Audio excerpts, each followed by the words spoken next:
Programa Resenha, apoio cultural Bororó, tudo em acessórios para seu carro ou picape.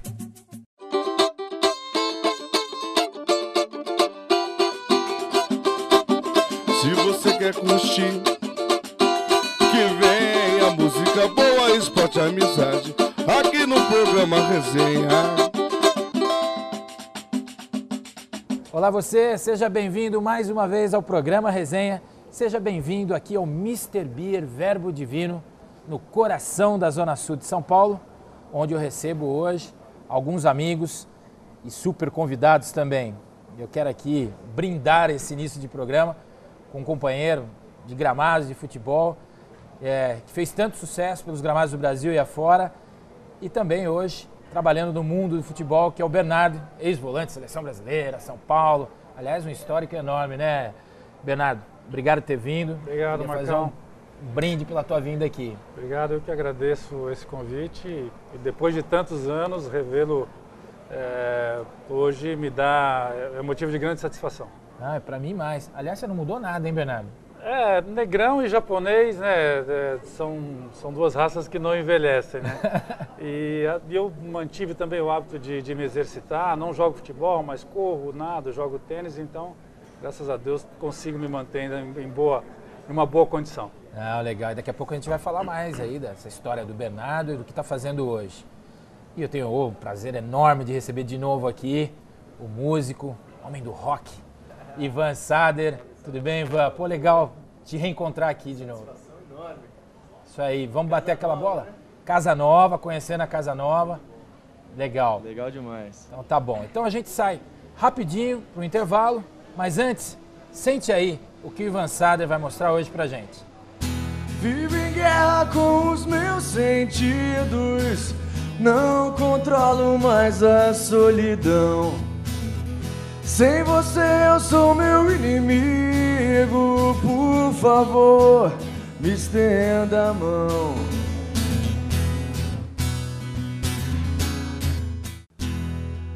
Vou sair pra ver o sol, vou mentir e dizer que eu não sou feliz. Vou sair pra ver o sol. Deixa a porta aberta se quiser voltar. E ele voltou, a porta tá aberta. Oi, Ivan, que legal te receber, repito, de novo, com essa tua boa música. E os shows, o que aconteceu nesse período aí que a gente não se viu? Pô, é uma honra estar aqui de novo. Tô rodando o Brasil inteiro aí, cara, correria direto. Quase um nômade.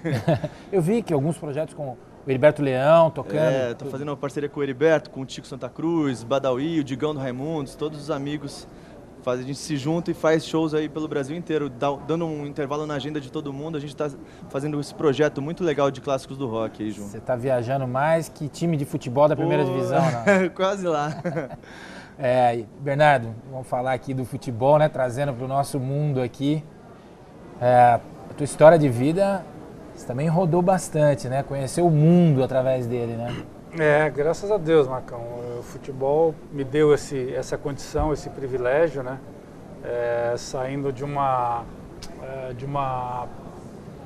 classe social muito baixa.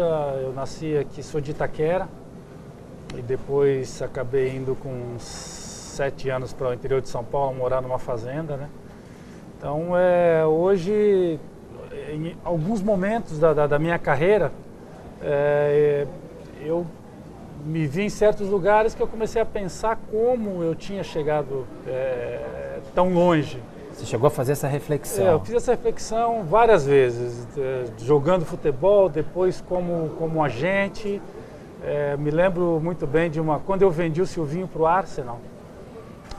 Um dia marcamos uma reunião na casa do David Dean, que era o presidente do clube, e ele saiu para pegar alguma coisa. Eu fiquei sozinho na sala. Eu falei, caramba, olha onde eu tô. Estou em Londres, na casa do presidente de um dos 5 maiores clubes do mundo, né? Isso passa um filme na cabeça, né? Não, é muito interessante. Então, para mim é motivo de orgulho, né? entendo que também aproveitei essas oportunidades que o futebol me deu, porque tem muita gente que tem as mesmas oportunidades e não aproveita, né? Então, eu entendo que aproveitei da melhor maneira possível. Essa história com o futebol começou em Franca? Começou em Franca, Começou em Franca. Na realidade, eu comecei no São Paulo. Eu saía da Zona Leste e vinha até o São Paulo treinar. Com que idade, Bernardo? Isso eu tinha 9 anos, porque eu fui com 7, depois voltei com 9, fiquei um ano aqui. E eu não me lembro porque o meu pai escolheu me levar para o São Paulo. E aí eu me lembro que eu descia aqui na Cidade de Jardim, que o ônibus vinha só até ali, eu subia até o Morumbi a pé, cara, não tinha casa. Uma pequena caminhada. Uma pequena caminhada, eu já saía. E depois comecei, aí eu fui para Franca, eu morava na fazenda, mas eu vinha estudar numa cidade que se chama Itirapuã, que era 10 quilômetros da fazenda que eu morava. Eu vinha de táxi, porque nessa fazenda tinha escola, a fazenda era enorme, muito grande, que era do avô do Ricardo Almeida. Conheci o Ricardo de criança, né? E que ele ia nas férias, o Ricardo e o Rafael, que são os 2 irmãos. E o avô deles era dono da fazenda, então eu morava nessa fazenda. Até a 5ª série tinha escola, porque a fazenda era gigantesca, 150 famílias moravam lá. 150 famílias? Tinha posto de gasolina. Produção do que lá? Era café, era muito café e... Era só café, e gado tinha um pouco, mas era café, basicamente café naquela época. E aí eu ia para a cidade de táxi e terça e quinta eu ia jogar na Francana. E quando eu voltava da Francana, tipo 6, 7 horas da noite, eu tinha que voltar para casa a pé. Caramba, que distância, que tempo você eram 10 quilômetros que eu tinha que fazer. Meu Deus. E aí eu fazia correndo, porque eu chegava, estava querendo escurecer e eu tinha medo, e aí... Aí a condição física de atleta começou a ser lá. A condição física começou assim, Marcão.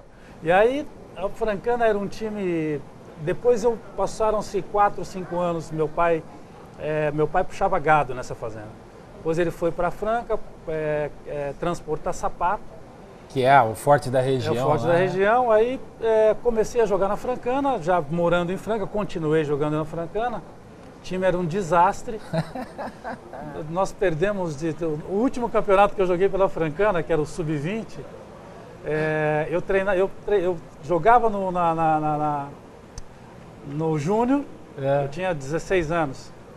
E já treinava no profissional, já ficava no banco do profissional no Campeonato Paulista. Pô, e naquela época, com 16 anos, era difícil. Eu jogava nos dois. E aí o meu time tomou de 10 do Botafogo.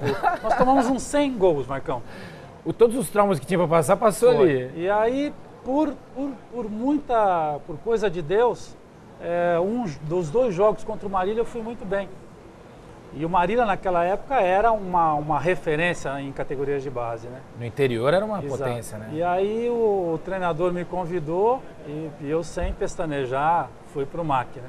E o MAC foi o que te abriu as portas para os clubes grandes, para São Paulo. Aí fiquei na base somente um ano, dali fui para a Seleção Paulista, já fui profissional no 2º ano, e no 3º ano, que foi o ano que o Marília caiu, eu fui destaque do campeonato, e aí fez fila lá no Bento de Abreu para me levar, e foi como eu cheguei no São Paulo. Pô, com quantos anos no São Paulo, Bernardo? São Paulo eu cheguei com 18. 18 para 19. Já em 85. Já liberando aquele super time que era os Menudos do Morumbi, com o Cilinho, já era... E o engraçado, a coisa engraçada é que eu não queria ir para o São Paulo, eu queria ir para o Corinthians. Ah, é? Exato, porque eu via o São Paulo, eu tinha jogado contra o São Paulo. E o São Paulo tinha Márcio Araújo, Falcão. Falcão, na época do Falcão. Como é que eu vou jogar nesse time? Eu falei pro meu pai, pai, eu quero ir pro Corinthians. E por uma grande ironia do destino, mais uma vez, né, a sorte conspirou ao meu favor nessa época, que o meu pai tinha marcado com o Matheus, às 11 horas da manhã, e naquela época os dirigentes eram aqueles caras que eram cheios de artimanhas. O Matheus, todo mundo conhece, que é um cara folclórico cheio de artimanhas. Histórico, né? Ele tinha o hábito de dar uma canseira na pessoa que ele ia receber. Para a negociação ficar melhor. Para dar uma amolecida no cara. Só que ele pegou o meu pai, cara, que é um mineiro, cara. Mais duro que ele. Não, aqueles mineiros que você falar meio-dia, ele chega às 9, cara. Se você falar amarelo, você tem que ser amarelo até o final, cara. E aí ele foi atender o meu pai às 3 da tarde. E aí ele falou, seu Durval, entra aí. Entrou, a secretária falou, entra, seu Durval. Ele entrou, o senhor Vicente Mateus estava na mesa dele e falou, por favor, seu Mateus, seu Durval, senta aí. Ele falou, não, só vim conhecer o senhor, muito obrigado. E foi embora. E foi embora. Olha cara. aí, Ivan. Sensacional. E aí o meu pai ligou pro Solera e pro Henrique Guilherme. E o São Paulo estava me esperando, me queria, né? Meu pai falou, ligou pro Henrique Guilherme e pediu para ele que eu levasse até o Morumbi. Aí chegou lá, receberam meu pai de braços abertos e... Aquela recepção bacana, merecida. Exato. E o São Paulo naquela época, né, você sabe, naquela época não, São Paulo até 4, 5 anos atrás era o time que com melhores condições, estruturais, né? etc. Né? Então eu posso até dizer que o São Paulo foi muito importante na pessoa que o Bernardo é hoje. Para mim a formação cultural, intelectual, o São Paulo foi fundamental, cara. A sorte, Deus foi muito bondoso para mim nesse momento. Isso é legal e esse reconhecimento seu que o São Paulo é bacana. Ô Ivan, já demais, passou por hein? Situações dessas, Que né? história sensacional, cara. Você já passou por essa, sei lá, ter que uma negociação de um show, alguma coisa que te dá uma canseira? No meio da música tem muito isso, né, cara? Mas assim, é diferente dele, da escolha de um futuro, porque eu perco um show, é um fim de semana, né? O cara tava assinando um contrato de anos, né? O início de uma carreira. Início de uma carreira. E, pô, sou fã do seu pai. Nossa, atitude. O Vicente Mateus, desde aquela época, fazendo besteira, né? Seu Durval, é isso? Seu Durval, grande personagem, cara. E dali, fazer parte de um grupo que você ganhou o teu espaço e um time que fez história, né? Começou, acho que a década de 80, São Paulo sempre foi um grande clube, enfim, mas a década de 80 mudou muita coisa para o São Paulo, né? A década de 80, posso dizer que ela foi revolucionária, Marcão. Acho que ali o São Paulo moldou um estilo de jogo, uma característica que permanece até hoje, né? E lembrando aqueles jogadores que surgiram na tua geração, Miller, Silas, Exato. Careca, que já tinha um nome, mas se destacou muito ali. O Careca, na época, eu me lembro que ele estava em baixa no Guarani, tinha problemas físicos, né? E o São Paulo conseguiu fazer com que o futebol do Careca ressurgisse, né? Então eu cheguei, graças a Deus, consegui conquistar o meu espaço rápido. Não sei de que forma, mas eu consegui ultrapassar o Márcio, o Falcão. Que forma, com a qualidade. E acabei jogando e fiquei ali até 91, que foi quando eu saí para a Europa. E aí a gente vai contar mais dessa história daqui a pouquinho, porque é hora de a gente sair para um rápido intervalo. Mas sem antes ouvir o Ivan Sader, não. Mais uma palhinha dele, vamos embora. E o tempo é o segredo, não viva com medo. Sigo em frente sem olhar pra trás. E o tempo é perfeito, não tem outro jeito não. E a vida te mostra o lugar. Deixa eu te dizer, deixe-se levar, deixa acontecer, vou começar tudo outra vez. Deixa acontecer essa resenha aqui, agradabilíssima. Tem muita resenha sua do futebol ou não? Tem, né, Marcão? Você sabe, o ambiente em que nós vivemos, né, o futebol é rico em histórias, em acontecimentos, tristes, felizes, né? Então... Conta uma passagem legal aí que você se lembra, engraçada, alguma coisa assim. Porque você era um cara muito divertido, né, no grupo, né? Você tinha o Donizete Chapecó, que história era aquela com o Zete? Não, que a gente sempre colocou o apelido, o Edivaldo me chamava de Biscuit, eu chamava ele de Biscuit, o Silas era o Cobra, o Raí, Queixão. Não sei, eu não lembro, Marcão. Não, eu não tinha apelido. Eu não lembro o apelido do Marcão. Mas, assim, aquela época, a gente, na época do Tele, principalmente, né, teve uma passagem bacana, que é uma história você vê a humildade, né, de um comandante como o Tele, né? Que ele teve com a gente num episódio que nós tivemos. Em 90, nós chegamos na final 3 anos seguidos. Do brasileiro. Né? Nós perdemos em 89 pro Vasco, depois nós chegamos com o Corinthians em 90, perdemos também. E aí na final contra o Corinthians, a gente queria que o Tele mexesse no time. E estava jogando uma dupla de zaga muito jovem.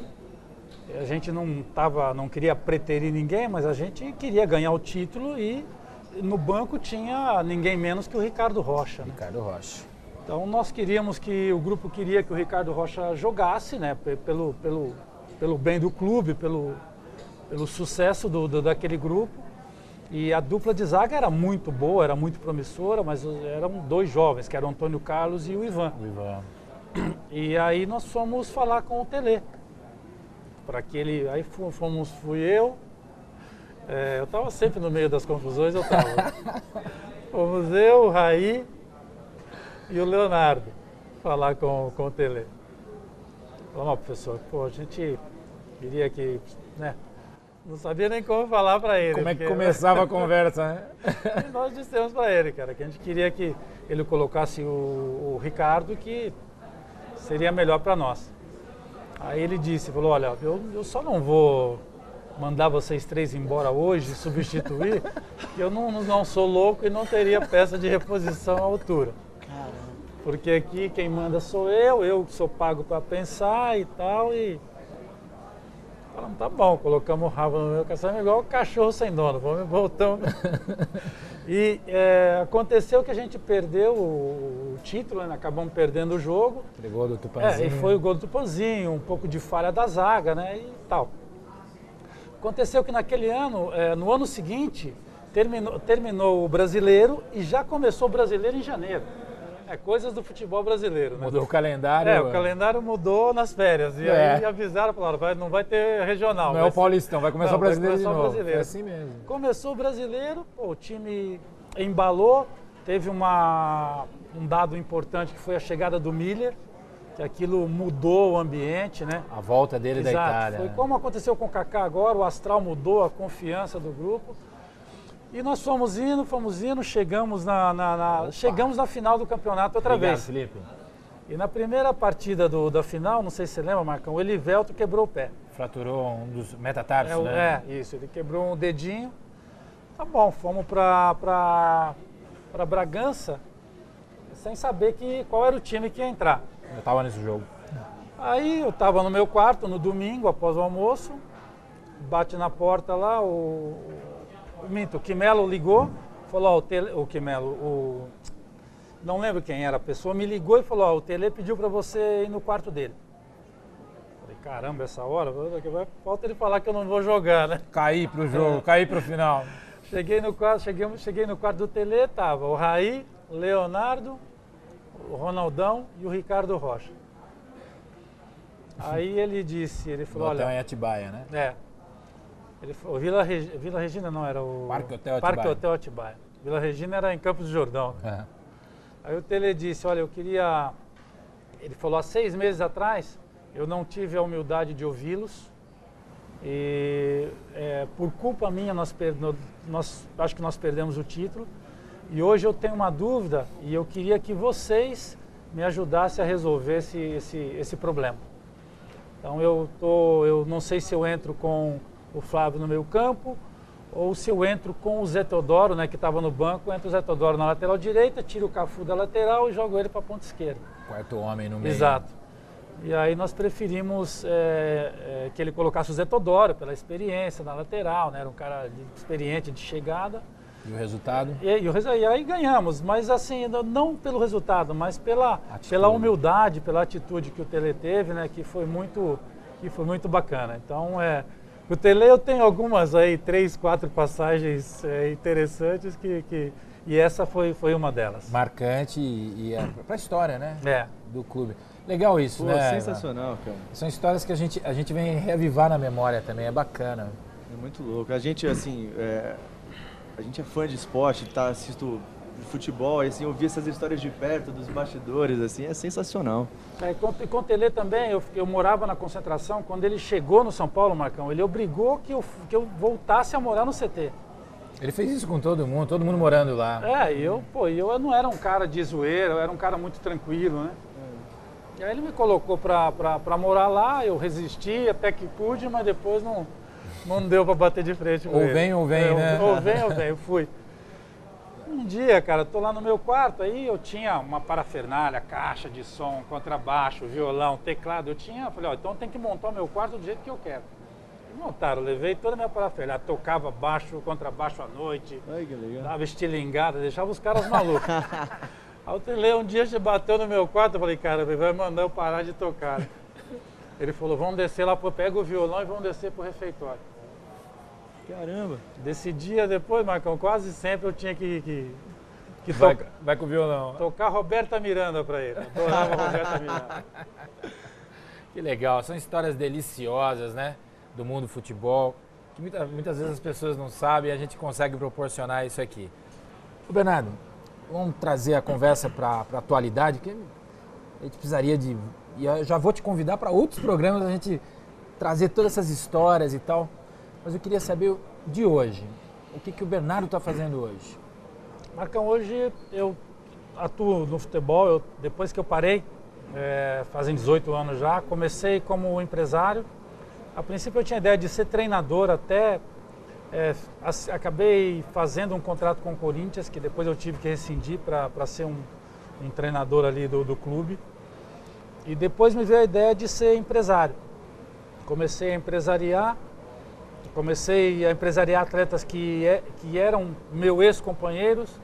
Que é aqueles que você tem mais proximidade, Exato. confiam. Praticamente o time inteiro do Corinthians veio trabalhar comigo, porque eles me conheciam a minha forma de ser, etc. E Corinthians, que ano você jogou? Isso foi, no Corinthians eu joguei em 95, 96. E 97? 97 fui para o Atlético Paranaense. Foi lá que você encerrou a carreira? Foi lá que eu encerrei. E aí, nesses 18 anos, Marcão, como agente, eu mudei o formato, a forma de trabalhar várias vezes. Até 10 anos atrás, que eu decidi não fazer esse trabalho do agente convencional, de empresariar, passei a trabalhar com alguns clubes europeus. Como representante deles? Como representante, Eu fui para a Europa, teve um ano que eu fui para a Europa resgatar os contatos que eu tinha.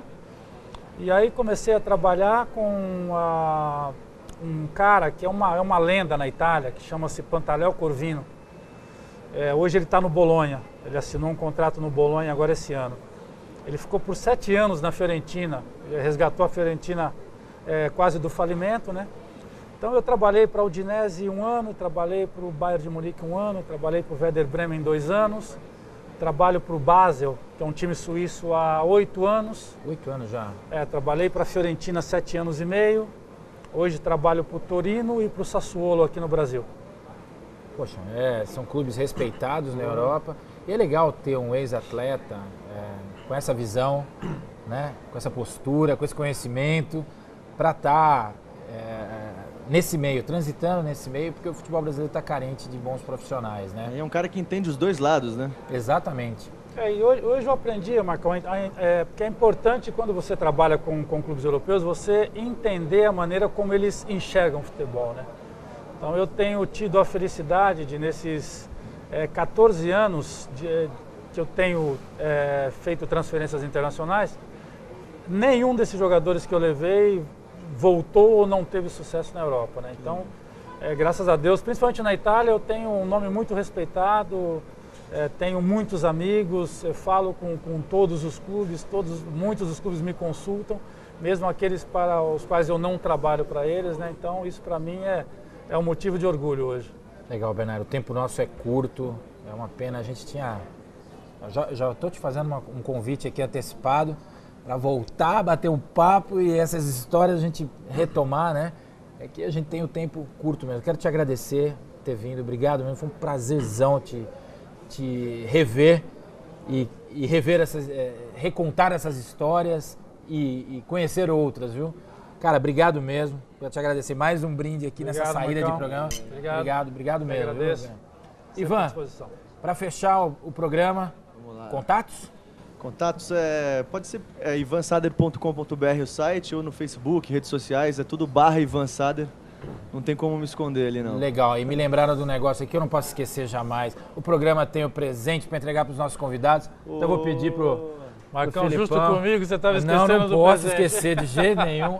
Nosso parceiro, Mr. Beer. Obrigado. Dá uma singela obrigado. lembrança. Obrigado, Marcão. Toda a qualidade, Ivan. Então vamos lá, agora sim, agora Ivan, encerra o programa de hoje. A gente tem encontro marcado aí na próxima semana. Tô esperando você. Tchau. 3 crianças sem dinheiro e sem moral não ouviram a voz suave que era uma lágrima. E se esqueceram de avisar pra todo mundo, ela talvez tivesse nome, era Fátima. E de repente o vinho virou água e a ferida não cicatrizou, e o limpo se sujou, e no terceiro dia ninguém ressuscitou.